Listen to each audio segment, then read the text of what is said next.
அனைவருக்கும் வணக்கம். நான் திருப்பூர்லேருந்து பிரசன்னத்தோட ஈஸ்வரி ராஜுங்க. நம்ம இன்றைக்கி பார்க்க போகிறது ஜாமக்கல் பிரசன்ன பலன். அதாவது நம்மள்ட்ட கேள்வி கேட்டவங்க ஒரு ஜோதிடர் தான், அஸ்ட்ராலஜர் தான். அவங்க ஜோதிடம், வாஸ்து இந்த மாதிரி மற்ற விஷயங்களை பார்த்துக்கிட்டு இருக்காங்க.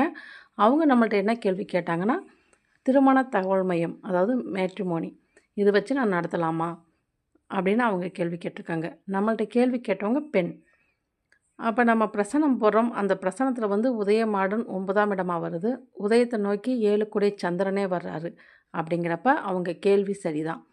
சரி, இது செய்யலாமா அப்படின்னு பார்த்தீங்கன்னா, இங்கே உதயாதிபதினு சொல்லக்கூடிய சனி பகவான் அவரே 2 குடையவர் போய் 4ஆம் இடத்துல நீச்சமாகிறாரு. அதே போல் கவிப்பு 10ஆம் இடத்துலேருந்து கவிப்பு கவிக்கிறது 4, 11 குடை செவ்வாயை கவிக்குது. அப்போ நம்ம அவங்கள்ட்ட கேட்டது இந்த தொழில் நீங்கள் ஆரம்பிக்கிறப்போ உங்கள் கணவருக்கு அது விருப்பம் இருக்குதா, உங்கள் கணவரோட சம்மதம் இருக்குதான்னு கேட்டோம். அவங்க இல்லை அப்படி தான் சொன்னாங்க. அவர் வேண்டான்னு தான் சொல்கிறாங்க அப்படின்னு சொல்லி சொன்னாங்க. 2வது, இதை நீங்கள் ஆரம்பித்தாலும் நீங்கள் பெருசாக லாபங்கிறது எதிர்பார்க்க முடியாது. கொஞ்ச நாளைக்கு நீங்கள் அதை தொழிலாக செய்கிறப்ப கண்டிப்பாக லாபங்கிறது கண்டிப்பாக கிடைக்காது. கொஞ்சம் வெயிட் பண்ணணும் அப்படின்னு சொல்லி நம்ம சொன்னோம். உங்கள் கணவரோட சம்மதத்தோடு செய்யுங்க. இங்கே கணவர் செவ்வாயை கவிக்கிறதுனால உங்கள் கணவர் இதுக்கு சப்போர்ட் செய்ய மாட்டார் அப்படின்னு நம்ம சொன்னோம்.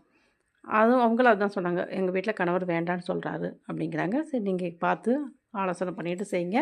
ஆனால் பெருசாக லாபம் கிடைக்காது உங்களுக்கு அப்படின்னு நம்ம சொல்லிட்டோம். இது போல் உங்களுக்கு பிரசன்னம் தேவைப்படுறவங்க நீங்கள் என்னோடய நம்பரை கான்டாக்ட் பண்ணலாம். அதாவது இந்த ஜாமுக்கல் பிரசன்னம் அப்படிங்கிறது நீங்கள் கேள்வி கேட்குற நேரத்தில் நாங்கள் பிரசனம் போட்டு சொல்கிறது தான்.